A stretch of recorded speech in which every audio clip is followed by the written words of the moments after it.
The views and opinions expressed in this program are those of the speakers and do not necessarily reflect the views or positions of any entities they represent, including OLAS Media. OLAS Media. OLAS Media presents 20 Doors.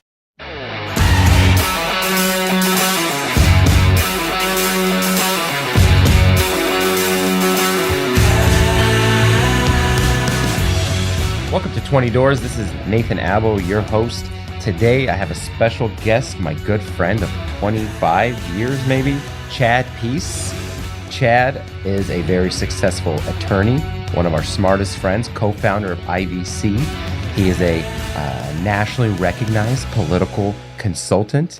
I'm proud to call him a friend. And he's on the show today because Chad is also an advocate of real estate, an early real estate buyer, which is one of our topics today, and buying early in life. Chad, how are you? Thanks for being here, buddy. Yeah, I don't know about all that stuff. I think you embellished it a little bit. Well, some of our friends say Chad's a genius. I only recently realized that late last year when he called me and said, "Hey, I want to pick you to be my real estate agent." So then I was like, yeah, it's true. This guy must be a genius. He knows what he's doing. So we're going to talk about a couple deals. A couple topics and why I brought Chad on this show, because he felt kind of perfectly in line with what I want to talk about. That's how his deal went. So two topics today: buying early in life and strategy in today's market. Okay, so buying early in life might happen by accident, it might happen by strategy, but it happened to Chad nevertheless. Tell us about your first purchase.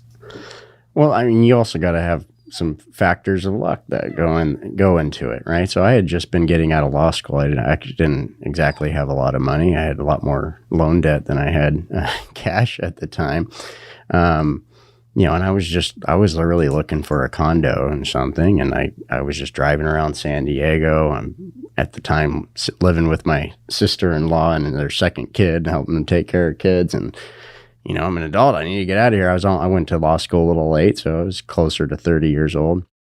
And I was just driving around San Diego, happened to be driving through North Park. Never really drove through North Park, but there was a sign out there, house for sale. Not listed on the MLS, not on any of the websites or anything. And I just got a luck of timing that they were selling the house fast, needed to get out. I didn't have the down payment for a house like that. So I went to a friend to say, "Hey, can you help me out?" Who happened to be in the real estate business, and said, "Yeah, and if you don't pay me back, I'll take the property because this looks like, this could be a good investment." Now, nobody could have predicted what would have happened to North Park over the next 10 years. There's part of luck of that. But to your point, the value of buying early is that, all the money you put into the mortgage really goes in, it's an investment over time rather than a rent payment. It's a bank. What you did is you leveraged your resources, right, to get the loan. And leverage and finance, those two words they're right next to each other. So you had this opportunity to buy this property. You're not thinking long-term, right? As an agent, being in the business kind of since I was 20 years old, the number one thing I push to my clients, I've said this a million times, what if you bought a house when you were 30, right? And let's fast forward 30 more years and the mortgage is paid off, right? And you're 60. Can you imagine yourself being 60 today with a paid off house? It's an amazing idea, right? To think about. Nobody thinks long-term. Nobody thinks about this long-term. I'm sure you weren't even thinking.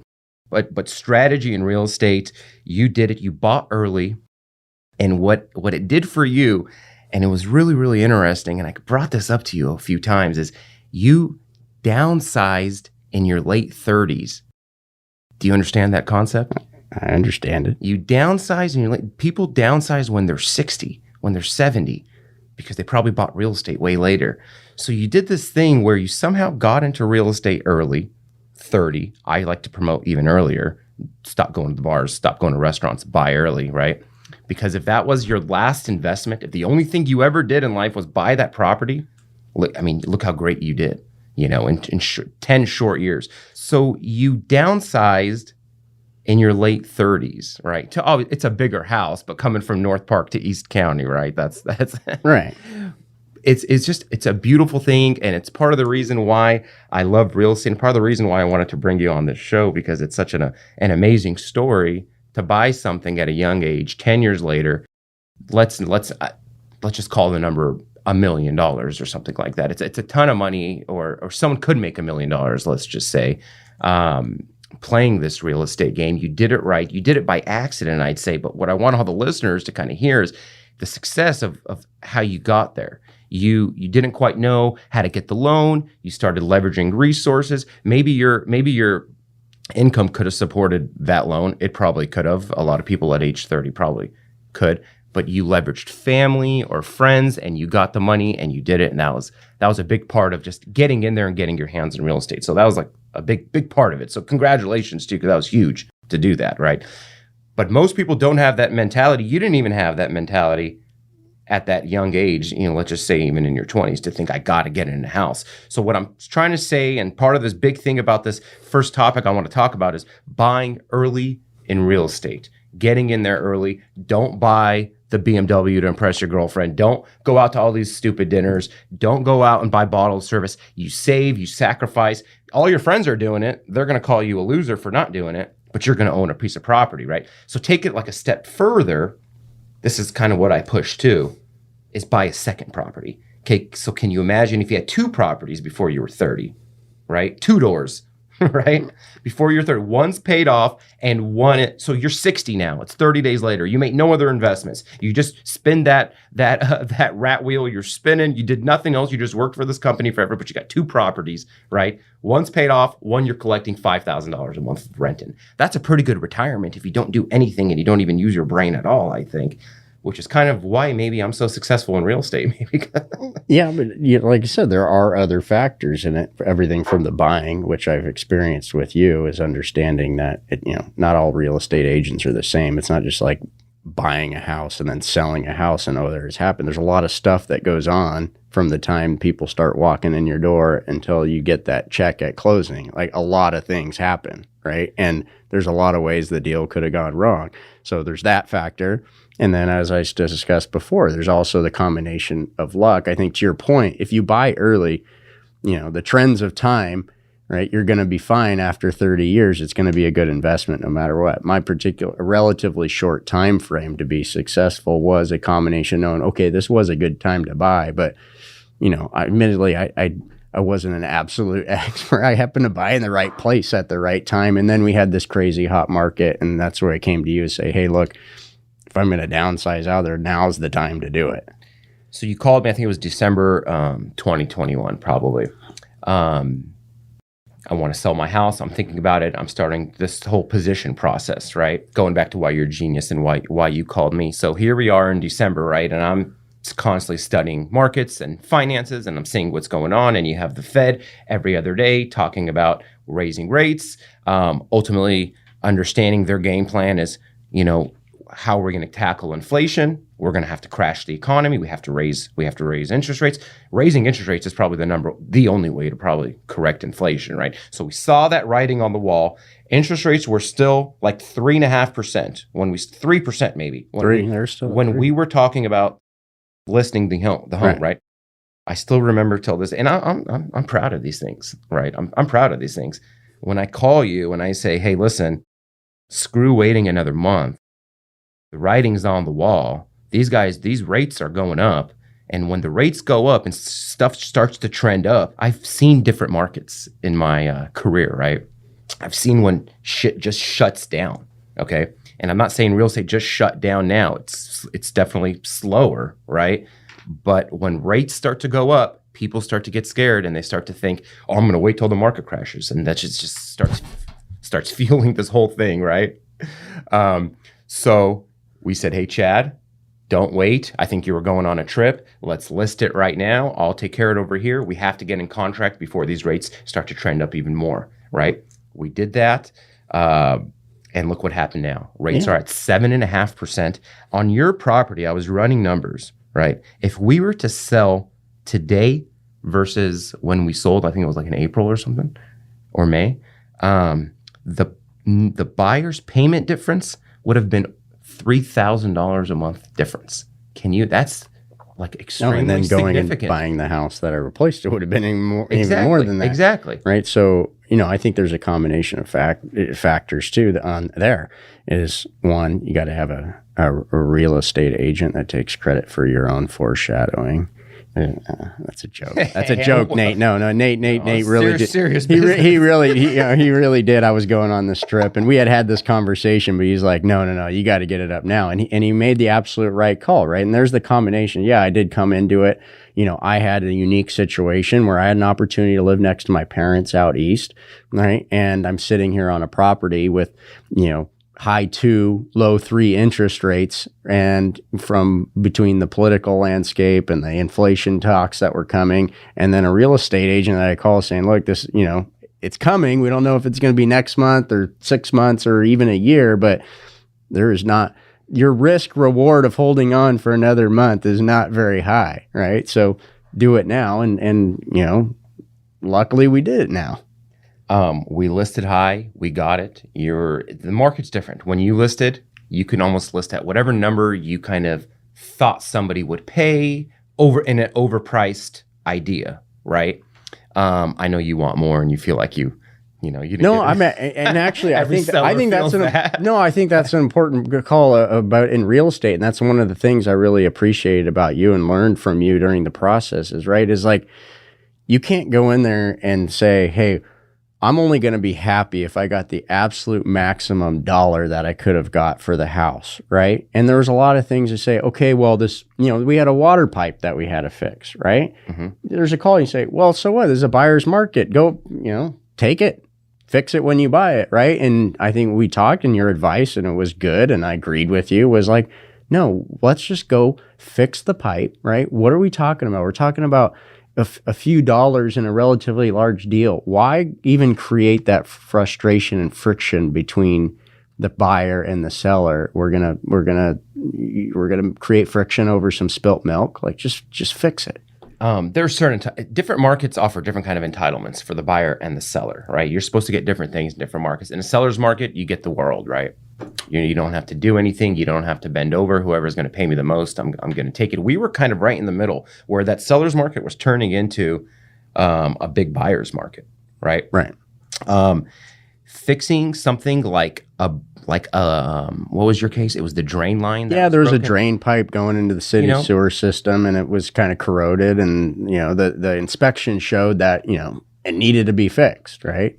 There were other things in that inspection, plenty of other things. There's always going to be a million things in the inspection. Some things should be fixed, right? Right. Just because you're the seller, we're not here to have some sort of big conflict between the buyer and the seller. That should be working, right? So that was a very minor thing to fix. I think we fixed it. We said yes right away. We played this position like, no, we want this working for this next buyer. That prevents a lot. That keeps the buyer happy when we close. That prevents a lot of no buyer remorse, less buyer remorse, because you can imagine it was always it was a cordial process through there, and there's a lot of points where it couldn't have been. I mean, they forgot to add the laundry machines into the list of items that they purchased. So technically, we didn't have to give them the laundry machine, right? Yeah. And so they say, okay, here's a bunch of stuff that's nitpicky, like, okay, this wire shouldn't be a standalone wire and do this kind of stuff, like that kind of stuff. That's just going to be more, trouble than it's worth to go do it. It doesn't cost a lot of money. Fine. Fix the pipe. Okay, you can have the laundry machines, right? What am I going to do? I got to cart over some, relatively older laundry machines to my new house and new ones anyway, right? So it was like, have the laundry machines, fix the pipe. Okay, this other nitpicky stuff, we're not going to do with it. And I think everybody was happy with it. And yeah, could you have, not have had to spend that much money to do it, or gotten a few $1,000s for the laundry machine? Okay, that's technically we're getting more money, but is that really worth it in a deal like this? Can you imagine falling out of escrow in that deal? The reason why you want to babysit a deal like that, and timing wise, can you imagine falling out of that deal, jumping into a new market with a 1% higher interest rate at the time? Everything changes. Yeah, it's a whole dynamic. It changes, right? Fast forward 3, 4, 5 months, it's 3-4% more. It would have been a whole different landscape. It would have been much different. Yeah. Would you say your purchase of that property and sale was life changing? Well, yeah. I mean, of course, it would have gained a lot of stability and a lot of now I'm into another house and have equity already in that house, and was able to get it, and I locked in a 2.74 interest rate on it. That alone allows, so the house might cost this, but you couldn't buy that house today. I couldn't buy it today because the interest rate doubled, tripled.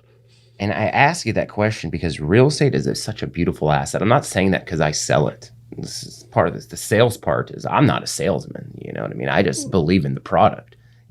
Good salesmen always say that they're not really salesmen. I'm the shittiest salesman ever. I mean, I don't have these little taglines and different things. I just, I know the product, right? And I can only sell something that I think is going to work.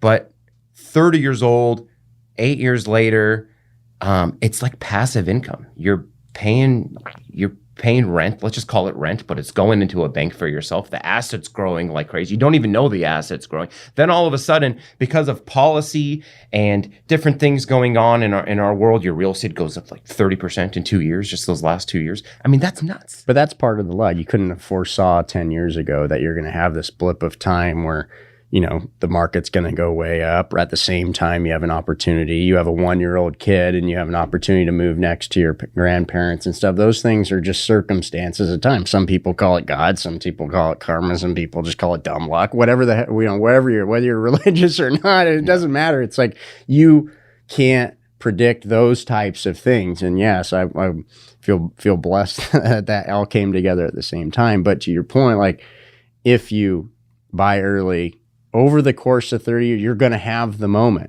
right? Mm-hmm. There may be a moment when everything crashes below, right? But you have to anticipate that there might be lows, there might be highs, there might be this. But at your moment, right, to make a move, you got to make the move. And that's kind of the call that you got from me was like, this is your moment, make the move. And I said, okay, let's do it. Some people call it luck. I call it putting yourself in a position to be lucky. It's probably like a better way to describe it, because if you weren't invested, either that luck had no chance of ever hitting you, right? That's why I gamble. Well, yeah, you should. Just kidding. I actually don't gamble. Yeah. I know my newest client is a professional gambler, and we just found out that the bank can accept his income. So he's going to be really excited to hear that. So don't worry about gambling. Real estate should not be a gamble. It should be you should use a lot of strategy. Right. You should be very conservative. You should know, going back to, I think, talking about some of the last stuff in our last podcast, conservative criteria. I always preach conservative criteria. Nobody knows what I'm talking about. You know what I mean? But there are certain things of a home. Every once in a while, I know what you're talking about. Certain criteria in a home, you won't lose.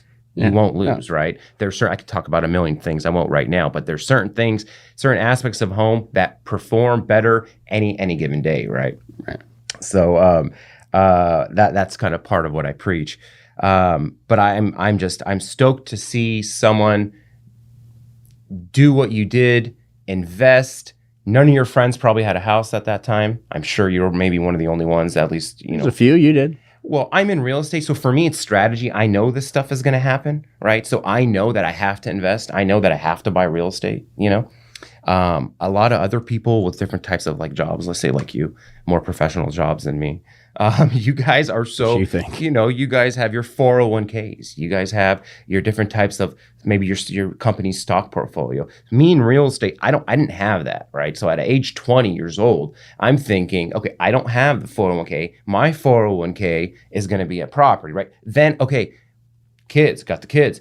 I need some money for college. I have the 529 college funds and all that stuff. But I was like, okay, I'm going to buy another house. That's for that kid's college, because by the time they're 18, I'm going to have a couple $100,000 there. That's for their college. So that's kind of how I worked it. So most people don't come with that kind of idea that I'm going to outlast this market. I'm going to have this real estate for 30 years. I'm not going to lose. Do you know, here's a good question. Someone told me this a while ago, and it's a really good question. Have you ever met anybody that bought real estate 30 years ago and lost?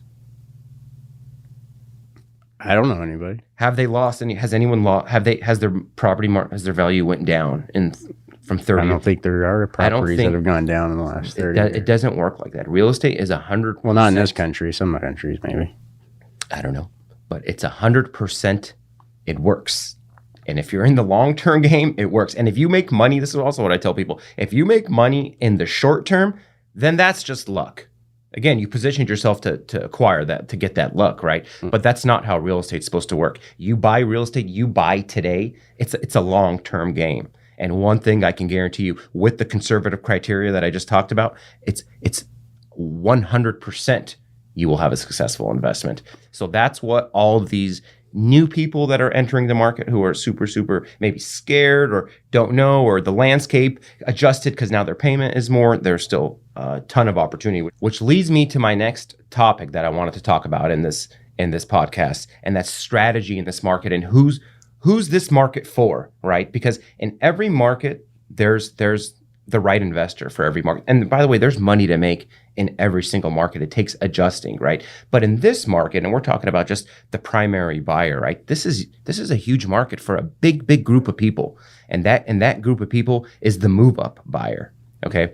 Who's the move-up buyer? I need to sell to buy another house. That was an impossible thing to do in the last 2 years. 50 offers on every property. Sellers didn't want a contingent offer, contingent upon selling their home first, right? That was an impossible thing to do. So you had a lot of people staying put, right? They're like, well, what am I supposed to do? I can't sell my house and then go rent. Nobody does that. Or what am I supposed to do? Sell my house and do a rent back from the buyer of my house for maybe 2 months and hope I find a house. How are you going to find out there's 50 offers on every property? You know what I mean? You're going to take that risk of being on the street. So it kept a lot of people put, right? They weren't doing anything. A lot of people need to move up. You know, a lot of people need a bigger house. You needed a bigger house. You know, a lot of people have kids. A lot of people bought their first. I did have to live in an apartment with my dog and my wife and my 1-year-old kid. You had to do it. There you go. You had to do it. You know, it's the same kind of thing. So now we're falling into this market where, guess what? There are no offers on these properties. Okay. So there's two big strategies and two big genre of people that I want to talk to, that I'm speaking directly to them actually today. And I want them to start thinking, they might be thinking, oh, I'm going to wait for some time the market or something. Good luck with that, right? And no one's timing the market. No one knows what's going to happen next, right? But the move-up buyer, let's sell now and find another house, write a contingent offer on that house, and close at the same time. So we're going to close that house. The funds from that house are going to go to the escrow of the new house. Everything happens simultaneously at the same time. It's the perfect situation. It's one of the most stressful things to do. Mm-hmm. It's very, very difficult to do. Most agents can't even pull this off because it's a very, very hard thing to time this all perfectly in the right way. Right. Too many moving parts. We're finally in a market where you can move up. That's very, very valuable. So then you might say, well, interest rates are 7%. What am I going to do? Well, guess what? These are the rates. You know what I mean? You have to get used to this new landscape. If you can't afford $1 million house at 7%, you have to adjust and you have to buy something different. This is the market, right? So that takes me to kind of the next part of how to strategize in this market. For that same buyer, leveraging and finance, kind of going back to what we were just talking about earlier at the beginning of this podcast, there are options.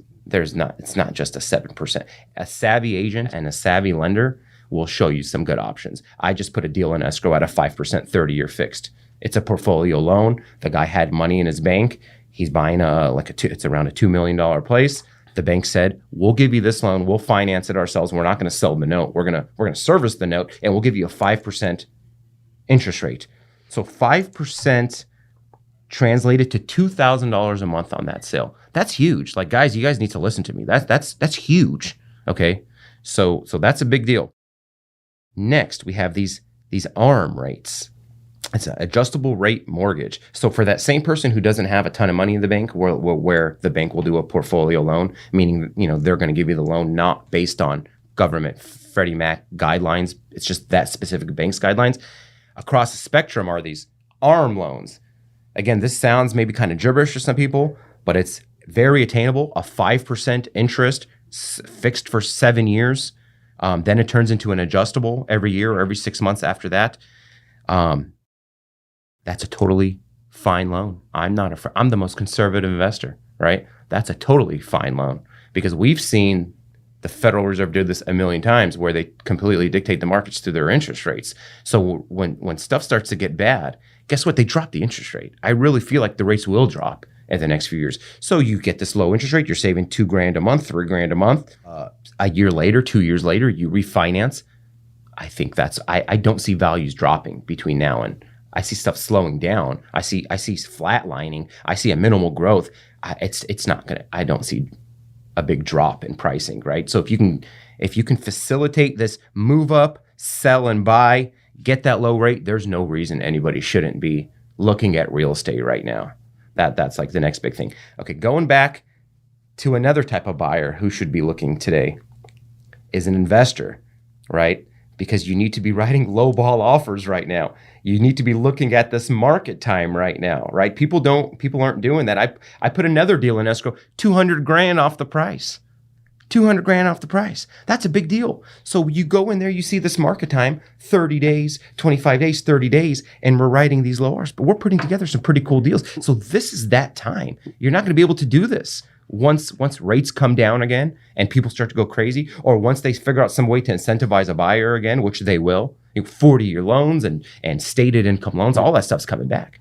Well, that's something I always look at. And you look at my house, and it's actually even higher than I sold it right now. And if you go on Zillow or Redfin or something, you go, oh, you sold it too early. Could have gotten more. It's like that. Those prices don't mean anything at the end of the day. It's what somebody's willing to pay for it, right? And their algorithms, in the algorithm world we live in today, you can say, well, this is what it is. But like you're dealing with the reality on the ground of what goes into and out of every deal. And the most important thing is like people need to, from my perspective, people need to understand is like, the value of your home is what somebody is willing to close a deal on, right? It's not what it says on Zillow or what it says on Redfin or what your friend down the street thinks your house is worth, right? It's what you actually close the deal on, right? And right now, to your point, yeah, if you have the money to go in investment, and especially if you have the cash and don't need to, get a huge loan, now's the time to say somebody may have listed their house for $1.5 million and in their aspirational world, and, they may think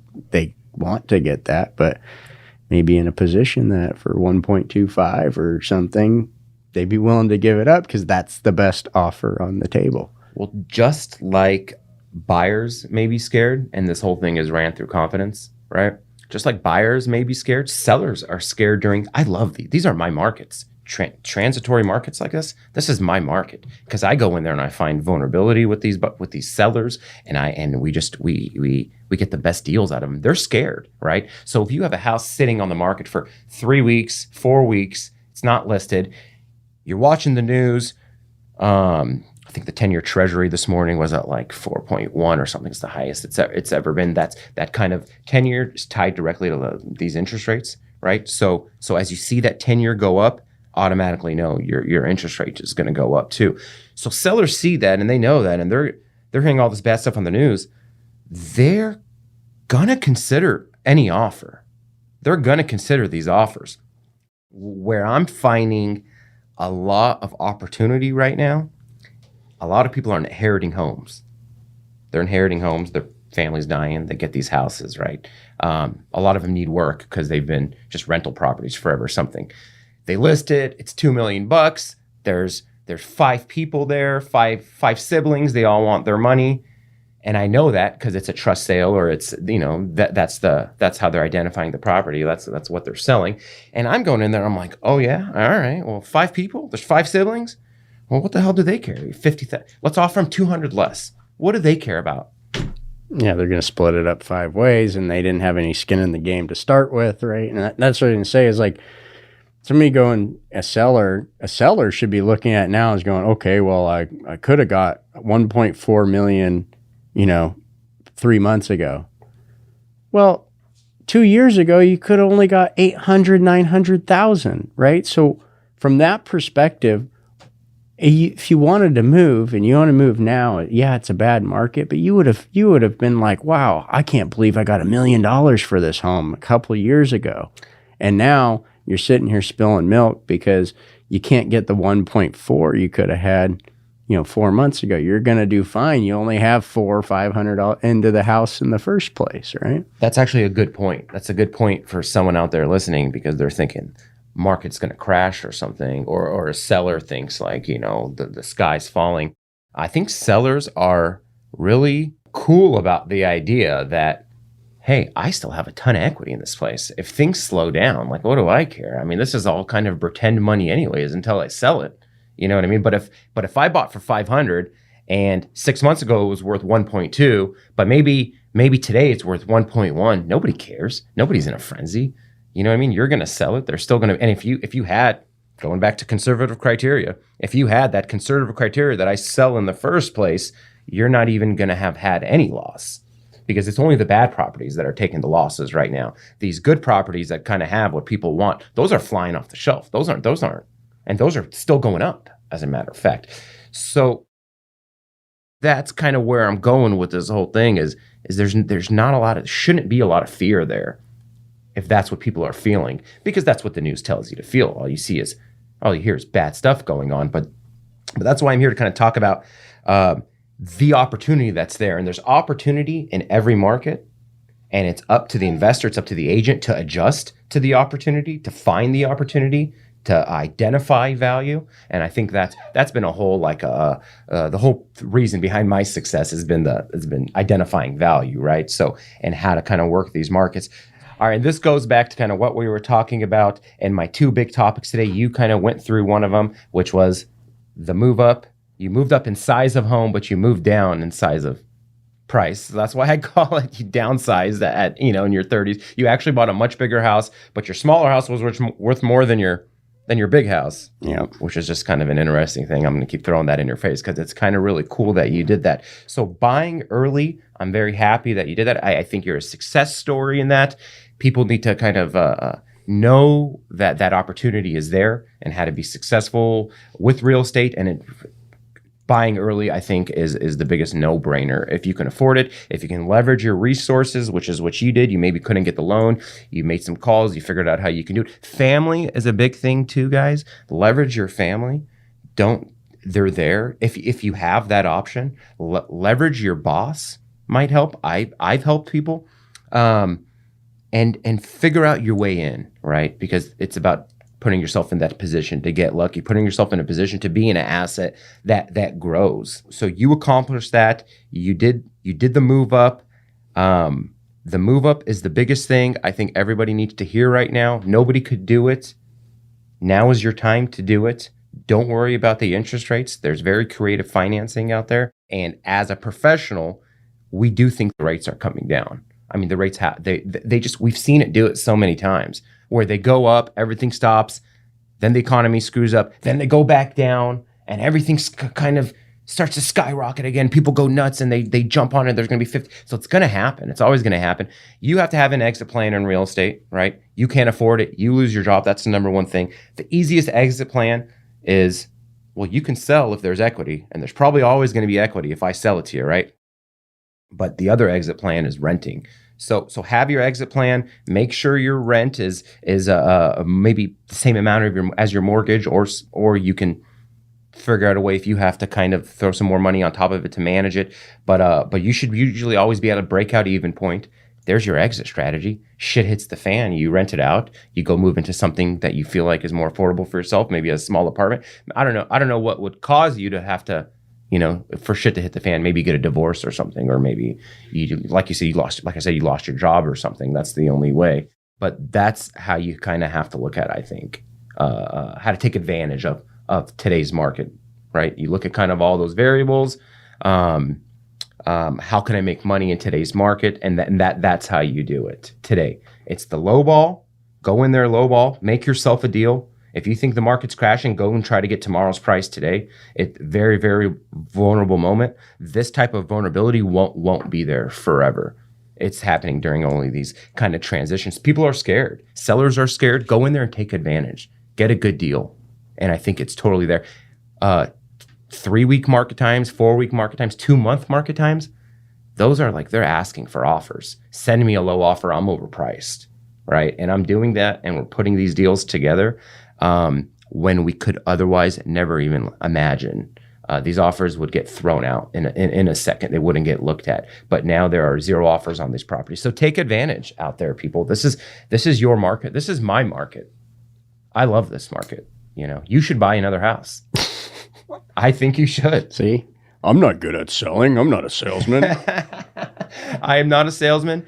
But if you ask me what I think will happen in real estate, I think real estate will probably double in value in the next 10 years. And that's probably can be a whole nother show that we could talk about, but I have my reasons. And I think because of inflation and because of money printing and because of a lot of other things going on in the world, I think real estate is going to be one of like an untouchable asset as we spread the wealth gap. And as that continues to spread and the middle class continues to kind of disappear, I think higher end real estate is going to do really well. Actually, I'm looking at higher end real estate right now as investments, not even to live in. I can't afford the big $10,000 payments. I don't want a $10,000 payment, right? That I want to have to pay out of my pocket. But I will invest in those properties and I will rent them out because strategically, I think we're going to see good gains in those properties. I know I'm going to make money on it in the long term. Somebody else is going to pay my mortgage.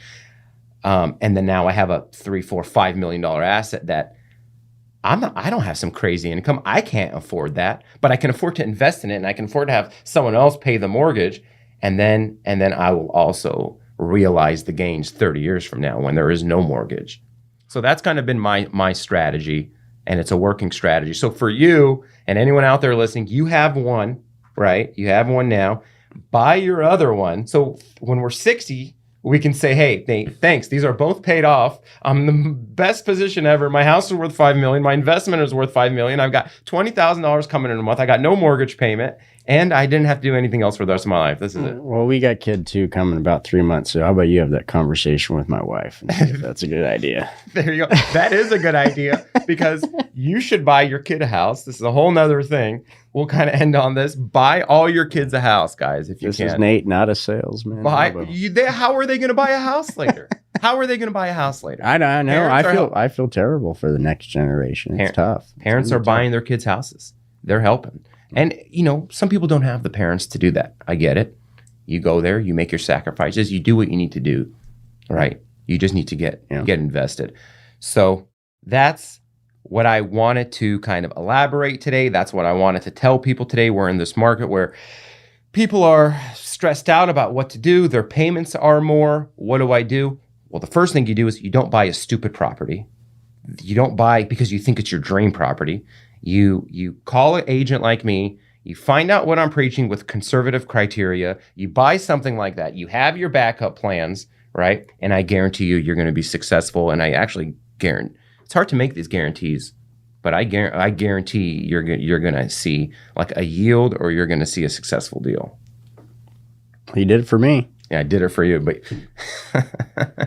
for you it was on accident, and for a lot of people it's an accident. They buy a house because they needed to, and yeah, but like I said, you had the luck, but then also all the stuff that went along the way. You made sure that you captured that good situation, whether it's luck or whatever else it is, because there's a lot of things you could have missed the moment, right? If you didn't handle the deal right, we could very easily miss the moment, and then we'd be looking back. How did we not take advantage of that time? If you find yourself investing in real estate by accident and you're successful, imagine investing in real estate using strategy. Boom. Seriously. It's a big deal. Imagine talking to someone who knows what they're talking about, tells you buy this house, not that house, right? Using some strong strategy. You're 20 years old. I got to get you in this house and you got to buy this house and not that house. And you didn't do it by luck. You did it by strategy. Your return is probably tenfold. Makes sense, right? It makes sense. As we close this session, I wanna ask you a very serious question. How was your experience during our real estate deal and your experience working with me? Like I said, I got to know you in a different way. I've known you as friends, for, I don't know, 25 years or something. So I got to know you in a different way. I knew you were successful. I had other people say you're a great real estate agent, right? But you get to see it when you go through, because in part it's a slow process and in part it's a fast process, right? But I saw how responsive you were, not only to me, but to the buyer side of the equation, and making sure and thinking strategically about every step. Nothing ever was a curveball that you couldn't hit, right? Things come up. There's the pipe. There's this question. There's this question about, all these things come up, right? You always stayed calm. I think you always gave good advice. You listened to me and say, okay, well, you understood what was important to me and what was not. A lot of these are not monetary decisions, right? Not everything is about a dollar in, dollar out. You understood that. And at the end of the day, the most important thing is getting the deal done where the buyer, the seller, they're happy. Everybody feels good about the deal. And I saw how you manage that process. So, my plug for you would be, anybody that wants to go into a house, understand it's not a really smooth thing and everything just all of a sudden happens, you sell it, is you want somebody you feel comfortable with, who doesn't lose their cool, who, everything, they know how to handle the inevitable curveballs. You did a great job with it. So I thank you for that very much. No, I appreciate you saying that. That's, I guess, where experience comes into play. Some people like to tout experience sometimes, but all those different curveballs, we've seen them. We knew how to handle them. You can handle things a million different ways. We just want to handle it the way that's going to take us to the finish line, while being ethical in every way possible. And we did that. So thank you for saying that. I'm happy you had a very successful transaction. Your next real estate transaction is going to be very successful. And yeah, well, that's because I'm going to hire you. Well, there you go. You're going to have to buy 2 more houses, though, one for each one of your kids. So thank you, Chad. Thank you, Mr. Salesman. Appreciate you, Chad. Thank you for listening. Glad you're here. If you want to follow more, follow me on social media. Look me up, Nate Albo Homes. Find me on Facebook, Nathan Albo, to hear more about real estate and other things going on in my world. OLAS Media.